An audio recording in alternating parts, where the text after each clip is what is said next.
ஓ record ஆயிடுச்சா? எல்லாம் நாங்கள் வந்து வாய்ஸ் அப்புறமா பேசிக்கலாமே. அதான் வந்துட்டே போகலாம். ஷார்ட் ஃபிலிம் எடுக்கிறதுக்காக போயிட்டுருக்கோம். சும்மா பேசினா தானே அதுக்கப்புறம் ரெக்கார்ட் பண்ண முடியும். ஷார்ட் ஃபிலிம் எடுக்கிறதுக்காக போயிட்டுருக்கோம். இந்த ரோடு பார்த்தீங்கன்னா இங்கே யாருமே இல்லை. சுற்றி பார்த்தீங்கன்னா தெரியும், ஏதோ ஒருத்தர் தான் பைக்கில் வர்றாரு. இது பார்ட்டி ஏதோ சொல்கிறோம். இது பார்த்தீங்கன்னா இது ஒரு தனித்து விடப்பட்ட வனப்பகுதி மாதிரி இருக்கு. இங்கே தான் நாங்கள் போய்கிட்டு இருக்கோம். எங்களுக்கு பிஸ்கட் மட்டும் கடந்த 3 மணி நேரமாக எந்த உணவும் இல்லாமல் படக்குழுவினர் ரொம்ப சோர்ந்து போயிட்டாங்க. படக்குழுவினர் அது அங்கே ஒரு கடை தெரியுது போங்க. இல்லையே, அது கடை இல்லை, அது ஒரு ஆயா செத்த இலவு வீடு. இல்லை அது அங்கேயோ இது பண்ணுறாங்க. அது வேணாம். ஸோ நம்ம பிஸ்கட் எடுத்துக்கலாம். இது வந்து இதான் கொங்கு காலேஜ் காமிங்க. இதை பார்த்தீங்கன்னா தெரியும், இங்கே ஏதோ ஒரு ஸ்கூல் இருக்கு பக்கத்தில். இல்லை இது காலேஜ். நமக்கு இருக்கிறது மட்டும் வெறும் பிஸ்கட் மட்டும்தான். ஸோ இந்த பிஸ்கட்டை வச்சு தான் நாங்கள் 3 மணி நேரம் சாப்பிட்டாகணும். நாங்கள் உயிர் பிழைக்கிறது இந்த பிஸ்கட் வச்சு தான் இருக்கு. இந்த மாதிரி தனிப்பட்ட காடுகளில் நீங்கள் மாட்டிக்கிட்டீங்கன்னா உங்ககிட்ட ஒரு பிஸ்கட் பாக்கெட் இல்லாமல் நீங்கள் வாழ முடியாது. ஆமாம், கூட ஒரு தண்ணி பாட்டில் வேணும். வெயிட் நான் தண்ணி பாட்டில். ஆனால் எங்ககிட்ட ஒரு லோக்கல் மினரல் வாட்டர் பாட்டில் மட்டும்தான் இருக்குது. அது அக்குவா ஃபீரா. இங்கே பாரு வாட்டர் பாட்டில். ஓ கிடச்சிருச்சு பாருங்க. படக்குழுவினர் முகத்தில் ஒரு சந்தோஷம். இவன் ரொம்ப ரியாக்ஷன் கொடுக்குறான். இவன் எங்கள் படக்குழுவில் இல்லை. கிடச்சிருச்சு. ஓ ரொம்ப அருமையான பிஸ்கட்டுகள் கிடச்சிது. இது வந்து பிரிட்டானியா மில்க் பிஸ்கட். நம்ம பஸ் யாத்திரைக்கு இது ஒன்று தான் இருக்குது. ஓ ரொம்ப கேவலமாக இருக்குது.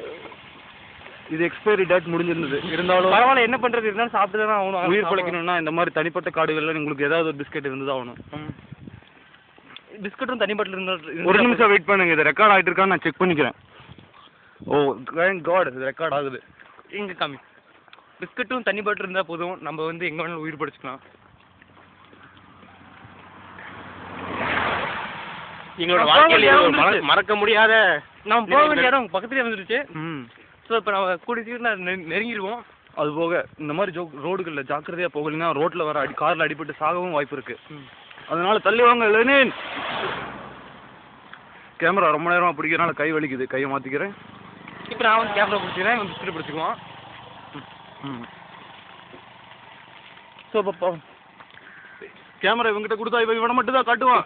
கேமரா பிடுங்க. இப்போ நம்ம போக வேண்டிய இடம் பக்கத்துலேயே வந்துருச்சு. நான் உங்களுக்கு அந்த இடம் எதுன்னு காமிக்கிறேன். ஸோ என் பின்னாடி வாங்க. ரோட கிராஸ் பண்ண வேண்டிய சமயம் இது இல்லை. லெனின் பார்த்தீங்களா, இதுதான் அனுபவம் இல்லாதவங்க நான் அணில சேர்த்துக்கிறது இல்லை. இல்லை இதுதான் சரியான ரோடு கிராஸ் பண்ண. அந்த அம்மா ஒரு மாதிரி பாட்டு போகிறாங்க, இருந்தாலும் பரவாயில்ல. இப்போ ரோட்டில் போகிறவங்க நம்ம பைத்தியக்காரன் நினைக்கிறத பற்றி நீங்கள் கவலைப்படாதீங்க. பண்ணணும், அதனால் நம்ம கிராஸ் பண்ணுவோம். ஃபஸ்ட்டு வருது. ஓ கடவுளே, நாங்கள் கிராஸ் பண்ணிட்டோம். ஓ எப்படியோ நாங்கள் கிராஸ் பண்ணிட்டோம். நாங்கள் சேர வேண்டிய இடம் இது பார்த்தீங்கன்னா வந்துருச்சு. இதோ இங்கே பார்த்தீங்கன்னா அதோ பாருங்க, அதுதான் எங்களோட ஸ்பாட். அதுதான் வந்து நாங்கள் போக வேண்டிய இடம். படம் இல்லை இல்லை, அதை இடத்துக்கு காமிப்போம். கேமரா அங்கே காட்டாதரா? ஜெய் ஜெய் இப்படி காமி. இதோ அதுதான் பார்த்தீங்கன்னா நாங்கள் போக வேண்டிய இடம் வந்துருச்சு. பாத்தி நம்ம போக வேண்டிய இடத்துக்கு. கடந்த வாரம் இதே மாதிரி வேற ஒரு படக்குழுவினர் வழி மாறி போனதுனால கடைசி வரைக்கும் அவங்க படமே எடுக்க முடியல. ஆனால் எங்கள் குழு பரவாயில்ல, தப்பிச்சிட்டோம். கடவுளே உங்களுக்கு நன்றி. இனிமேல் நீங்கள் எங்கேயாச்சும் வழி மாறி போயிட்டீங்கன்னா கவலைப்பட வேணாம். வேற ஏதாச்சும் ஸ்பாட் உங்களுக்கு கிடைக்கும். அந்த ஸ்பாட்டை உங்களோட கைடன்ஸை வச்சு நீங்கள் மேனேஜ் பண்ணிக்கலாம் சீக்கிரம். வாழ்க்கைங்கிறது இந்த மாதிரி பல சிக்கல்கள் கொண்டது. ஆனால் அதை நீங்கள் எப்படி சமாளிக்கிறீங்கிறது தான் உங்களோட வெற்றியே இருக்குது. இதுதான் எங்களோட தாரக மந்திரம். ஸோ மேன் வர்சஸ் வைல்டு வழங்கி கொண்டிருப்பது இல்லை, இது man versus road. Man versus road இது வழங்கி கொண்டிருப்பது. எங்களுக்கு ஒரு அருமையான மர நிலையில் கிடைச்சிருக்கு. நாங்கள் அங்கே ஓய்வு எடுத்துக்க போகிறோம். மீண்டும் உங்களை அடுத்த வாரம் வேற ஒரு ஸ்பாட்டில் சந்திக்கிறோம். நன்றி, வணக்கம். இது மேன் வர்சஸ் ரோட்.